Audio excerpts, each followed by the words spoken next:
एवं वन जीवों के विकास हेतु आगामी वर्ष ट्री आउटसाइड फॉरेस्ट इन राजस्थान कार्यक्रम के तहत 4 करोड़ पौधे वितरित किए जाएंगे। Rajasthan forestry and biodiversity development project के अंतर्गत वृक्षारोपण, ओरन विकास, पौध वितरण एवं आजीविका संवर्धन गतिविधियों आदि के लिए 300 करोड़ रुपए के कार्य करवाया जाना प्रस्तावित है। अरावली हिल्स को सुरक्षित रखने के लिए इसके आसपास के 30,000 हेक्टेयर क्षेत्र में वृक्षारोपण किया जाएगा। गोडावन संरक्षण हेतु टनल निर्माण का कार्य प्रारंभ कराया जाएगा। ब्लैक बॉक्स हेतु जसवंतगढ़ नागौर में हैबिटेट डेवलपमेंट के कार्य करवाए जाने प्रस्तावित है। माननीय सदस्यों को विदित है कि प्रदेश की जीएसडीपी में लगभग 30% हिस्सा एग्रीकल्चर एंड एलाइड सेक्टर का है। वर्तमान में कृषि व पशुपालन के राज्य में 85 लाख परिवारों को रोजगार प्राप्त हो रहा है। किसानों के प्रति हमारी सरकार की संवेदनशीलता इस बात से भी प्रकट होती है कि 30 जनवरी 2024 को माननीय मुख्यमंत्री जी ने सदन में पीएम किसान सम्मान निधि योजना के अंतर्गत किसानों के लिए देय वित्तीय सहायता को प्रति परिवार 6,000 से बढ़ाकर 8,000 रुपए वार्षिक करने की घोषणा की है, जिसके लिए 1,400 करोड़ रुपए वार्षिक का प्रावधान प्रस्तावित है। साथ ही प्रथम चरण के रूप में रबी 2023-24 में गेहूं के न्यूनतम समर्थन मूल्य एमएसपी के अतिरिक्त 125 रुपए प्रति क्विंटल बोनस उपलब्ध करवाने का भी निर्णय लिया है। इस पर 250 करोड़ रुपए व्यय होंगे। कृषि के क्षेत्र में प्रदेश को और ऊंचाइयों पर ले जाते हुए हम अपने किसान साथियों को भी अत्यधिक संबल देने की दृष्टि से राजस्थान एग्रीकल्चर इंफ्रा मिशन को शुरू कर प्रारंभ में 2,000 करोड़ रुपए का प्रावधान किए जाने की घोषणा करती हूँ। इसके अंतर्गत 20,000 फार्म पॉन्ड्स, 10,000 किलोमीटर सिंचाई पाइपलाइन, 50,000 किसानों के लिए तारबंदी, 5,000 कृषकों हेतु वर्मी कॉम्पोस्ट इकाइयों एवं नए agro processing clusters, food parks तथा हॉर्टिकल्चर हब स्थापित करने के कार्य हाथ में लिए जाएंगे। साथ ही 500 कस्टम हायरिंग सेंटर्स स्थापित किए जाकर ड्रोन जैसी नई तकनीक भी उपलब्ध कराया जाना प्रस्तावित है।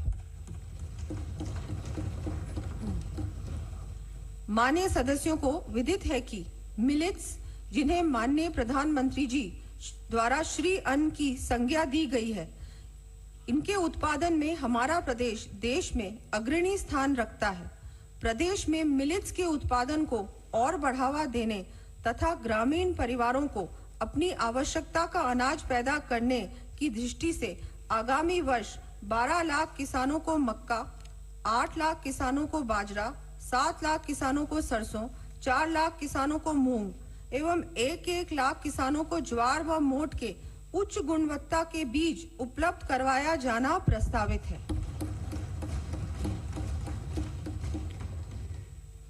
ग्रामीण अंचल में निवासरत परिवार अपनी आजीविका के लिए कृषि के साथ साथ डेयरी उत्पादन पर भी अत्यधिक निर्भर है। हमारी सरकार प्रदेश में गौवंश संरक्षण के साथ ही इस कार्य से जुड़े परिवारों को सहायता देने के लिए सभी आवश्यक कदम उठाएगी। इसी दृष्टि से डेयरी से संबंधित गतिविधियों तथा गौवंश हेतु शेड, खेली का निर्माण तथा दुग्ध चारा बाटा संबंधी उपकरण खरीदने हेतु 1 लाख रुपए तक ब्याज मुक्त शॉर्ट टर्म ऋण उपलब्ध कराने के लिए किसान क्रेडिट कार्ड की तर्ज पर गोपाल क्रेडिट कार्ड योजना प्रारंभ करने की घोषणा करती हूँ। इस योजना में प्रथम चरण में लगभग 5 लाख गोपालक परिवारों को ऋण उपलब्ध कराए जाएंगे। इस योजना पर आगामी वर्ष 150 करोड़ रुपए व्यय होंगे। कृषकों एवं ग्रामीण परिवारों के साथ ही वर्तमान परिप्रेक्ष्य में कई अन्य राज्यों की भांति ही हमारे प्रदेश का युवा भी भविष्य के प्रति आशंका के कारण असुरक्षा व तनाव से ग्रस्त रहता है। ऐसे में युवाओं को संबल प्रदान कर उनके रोजगार के अत्यधिक अवसरों का सृजन करना हमारी सरकार की प्राथमिकता रहेगी। इस क्रम में युवाओं के रोजगार हेतु आगामी वर्ष सरकार के अधीन लगभग 70,000 पदों पर भर्तियां किया जाने की मैं घोषणा करती हूँ। 70,000 पदों पर भर्तियां किए जाने की मैं घोषणा करती हूँ। साथ ही युवाओं की काउंसलिंग, अरे आप सुनिए माननीय सदस्य, साथ ही युवाओं की काउंसलिंग के समस्त संभाग मुख्यालयों पर युवा साथी केंद्र की स्थापना किए जाने का भी प्रस्ताव है। इस हेतु 10 करोड़ रुपए व्यय होंगे। पिछली सरकार के कार्यकाल में पेपर लीक जैसी घटनाएं होने तथा समय पर परीक्षाओं का आयोजन नहीं होने से प्रदेश के युवाओं के भविष्य के साथ अन्याय हुआ।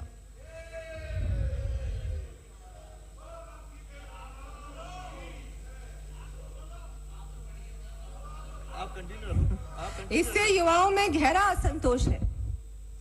हमने सरकार बनाते ही पेपर लीक जैसी घटनाओं की रोकथाम एवं दोषियों को सजा दिलाने के लिए स्पेशल इन्वेस्टिगेशन टीम का गठन कर कार्रवाई प्रारंभ कर दी है। युवा हमारे प्रदेश के कर्णधार हैं। उनके भविष्य को सुरक्षित रखने की दृष्टि से उन्हें एम्प्लॉयबल बनाना हमारी प्राथमिकता है। इसके लिए प्रत्येक संभाग में रोजगार मेलों तथा उच्च शिक्षण संस्थानों में कैंपस प्लेसमेंट के आयोजन के साथ साथ स्किल डेवलपमेंट ट्रेनिंग प्रोग्राम्स कराए जाएंगे। भर्ती परीक्षाएं समयबद्ध आयोजित कराने के लिए राजस्थान लोक सेवा आयोग, राजस्थान कर्मचारी चयन बोर्ड आदि का वार्षिक भर्ती परीक्षा कैलेंडर जारी किया जाएगा। मुख्यमंत्री पर्यटन कौशल विकास कार्यक्रम प्रारंभ कर आगामी 2 वर्षों में 20,000 युवाओं एवं लोक कलाकारों को गाइड हॉस्पिटैलिटी। माननीय अध्यक्ष महोदय, मानव क्षमता के उन्नयन, न्याय संगत और न्यायपूर्ण समाज के लिए के निर्माण तथा राष्ट्रीय विकास में शिक्षा के महत्व को देखते हुए केंद्र सरकार द्वारा राष्ट्रीय शिक्षा नीति 2020 लाई गई। हम प्रदेश में स्कूल शिक्षा, उच्च शिक्षा तथा तकनीकी शिक्षा को इस फॉरवर्ड लुकिंग नीति के अनुसरण में गुणवत्तापूर्ण बनाएंगे। सभी वंचित वर्गों तक भी शिक्षा की पहुंच को सुलभ करने की दृष्टि छात्र छात्राओं को केजी से पीजी तक निःशुल्क शिक्षा प्रदान करने की घोषणा करती हूं।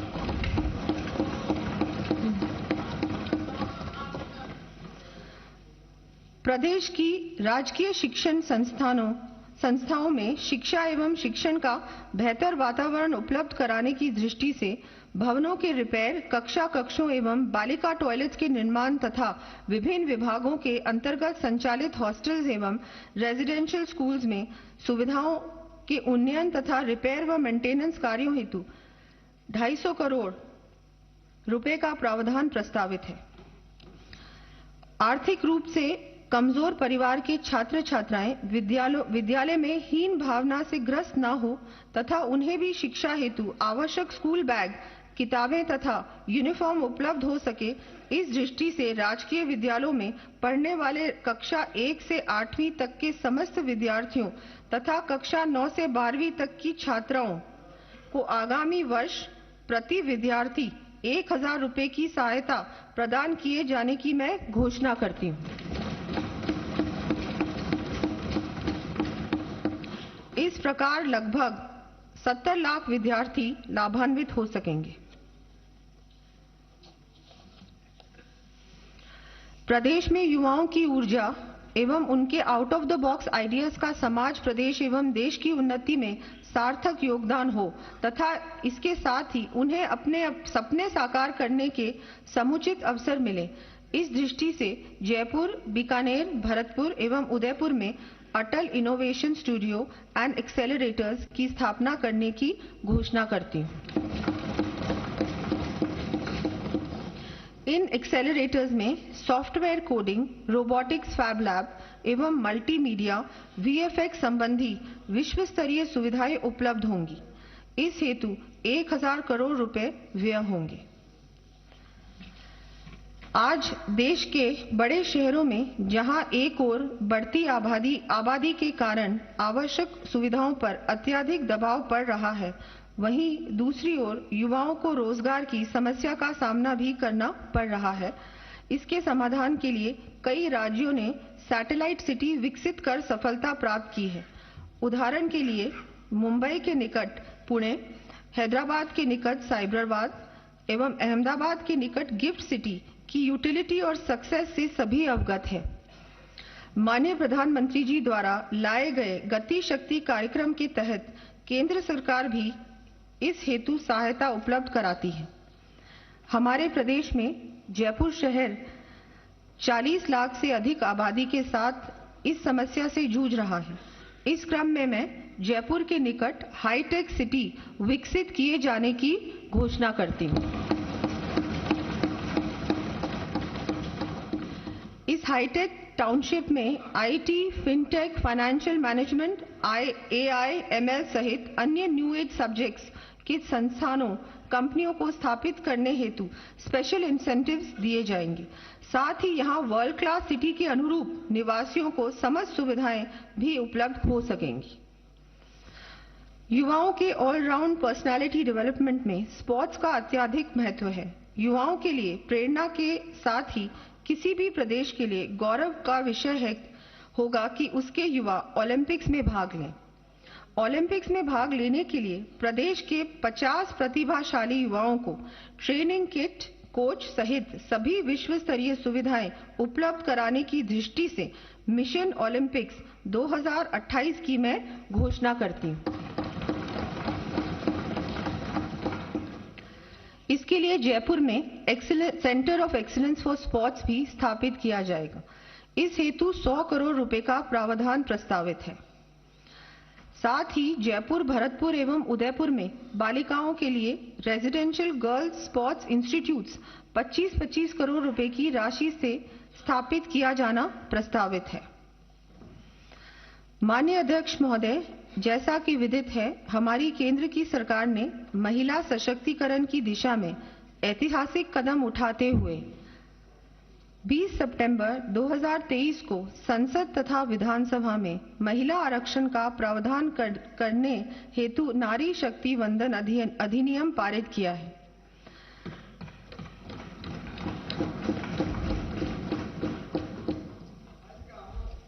इसमें भी महिलाओं को खुशी नहीं है। अब यह हमारा दायित्व है कि बालिकाओं को प्रारंभ से ही माननीय सदस्य, अब यह हमारा दायित्व है कि बालिकाओं को प्रारंभ से ही समुचित शिक्षा एवं संबल प्राप्त हो, जिससे वह उन्नति के पथ पर अग्रसर होकर समाज देश की प्रगति में अपना योगदान दे सकें। इसी दिशा में एक और कदम बढ़ाते हुए गरीब परिवारों की बालिकाओं के जन्म पर 1 लाख रुपए का सेविंग बॉन्ड प्रदान करने हेतु लाडो प्रोत्साहन योजना प्रारंभ किए जाने की मैं घोषणा करती हूँ।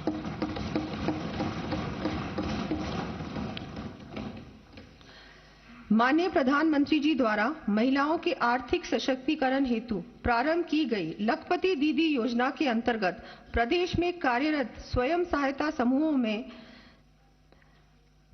में से 2,80,000 महिलाएं एवं उनके परिवार 1 लाख रुपए से अधिक की वार्षिक आमदनी कर रहे हैं। इस योजना को और अधिक गति देते हुए आगामी वर्ष 5 लाख परिवारों की आय 1 लाख रुपए वार्षिक तक ले जाने का कार्य किया जाना प्रस्तावित है। वर्तमान में प्रधानमंत्री मातृ वंदन योजना के अंतर्गत गर्भवती महिलाओं को प्रथम बच्चे के लिए 2 किश्तों में 5,000 रुपए दिए जाने का प्रावधान है। आगामी वर्ष प्रदेश में प्रथम चरण के रूप में इसे बढ़ाकर 6,500 रुपए किए जाने की घोषणा करती हूँ। इस पर 90 करोड़ रुपए का व्यय प्रस्तावित है। साथ ही प्रदेश के प्रत्येक ब्लॉक स्तर पर एक आंगनबाड़ी को स्वास्थ्य जांच, पोषण तथा प्री स्कूल एजुकेशन की दृष्टि से उत्कृष्ट बनाने के लिए आदर्श आंगनबाड़ी के रूप में उन्नयन किया जाएगा। इस हेतु 20 करोड़ रुपए का व्यय होगा। मैं माननीय सदन को स्वामी विवेकानंद का कथन याद दिलाना चाहूंगी। It is a privilege to serve mankind, for this is the worship of God.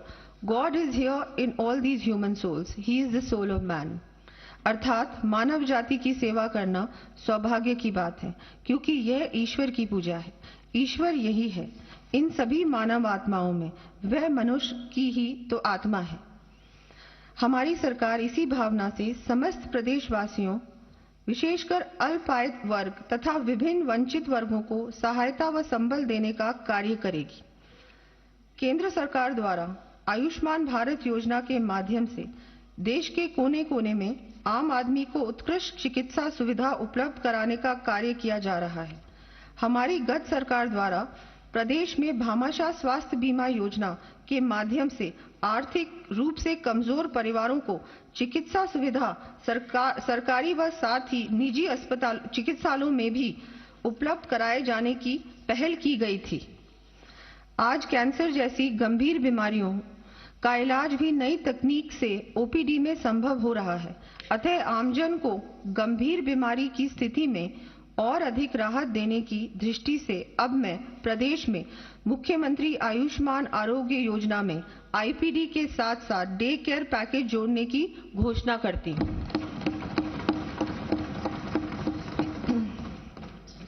प्रदेश में तृतीय चरण में 4,875 करोड़ रुपए की लागत से स्थापित किए जाने वाले 15 मेडिकल कॉलेजों की स्वीकृति जारी होने के पश्चात भी विगत सरकार द्वारा कार्य न केवल अत्यधिक विलंब से शुरू किए गए, बल्कि कार्य करने की गति भी बहुत धीमी रही। हालत यह रही कि केंद्र से प्राप्त 1,500 करोड़ रुपए की राशि भी पूर्ण रूप से खर्च नहीं हो पाई। हम समस्त मेडिकल कॉलेजों का कार्य प्राथमिकता से पूरा करते हुए सभी आवश्यक संसाधन उपलब्ध करवाएंगे, जिससे आमजन को चिकित्सा सुविधा का पूरा लाभ मिल सके। साथ ही सड़क दुर्घटनाओं में होने वाली मृत्यु की बढ़ती हुई संख्या को देखते हुए मानव जीवन को बचाने के उद्देश्य से आगामी वर्ष प्रदेश की हाईवेज पर 25 एडवांस लाइफ सपोर्ट एम्बुलेंसेज उपलब्ध करवाया जाना प्रस्तावित है। भारतीय चिकित्सा पद्धतियों को आमजन के स्वास्थ्य लाभ की दृष्टि से प्रोत्साहन देने के लिए केंद्र सरकार द्वारा आयुष मिशन की स्थापना कर कार्य को गति दी गई थी। अंतर्राष्ट्रीय योग दिवस 21 जून 2024 के अवसर पर ब्लॉक स्तर तक वृहद रूप से आयोजन किए जाएंगे तथा प्रदेश में आयुष कार्यक्रम के संचालन के लिए आगामी वर्ष लगभग 250 करोड़ रुपए का प्रावधान प्रस्तावित है। माननीय सदस्यों को विदित है कि 30 जनवरी 2024 को सदन में माननीय मुख्यमंत्री जी द्वारा जरूरतमंदों के लिए 1,500 रुपए मासिक सामाजिक सुरक्षा पेंशन देने के हमारे संकल्प को पूरा करने की ओर एक और बड़ा कदम उठाते हुए प्रथम चरण में वर्तमान में देय 1,000 रुपए मासिक पेंशन को बढ़ाकर आगामी वर्ष से 1,150 रुपए करने की घोषणा कर दी गई है। इस हेतु आगामी वर्ष 1,800 करोड़ रुपए का अतिरिक्त प्रावधान प्रस्तावित है।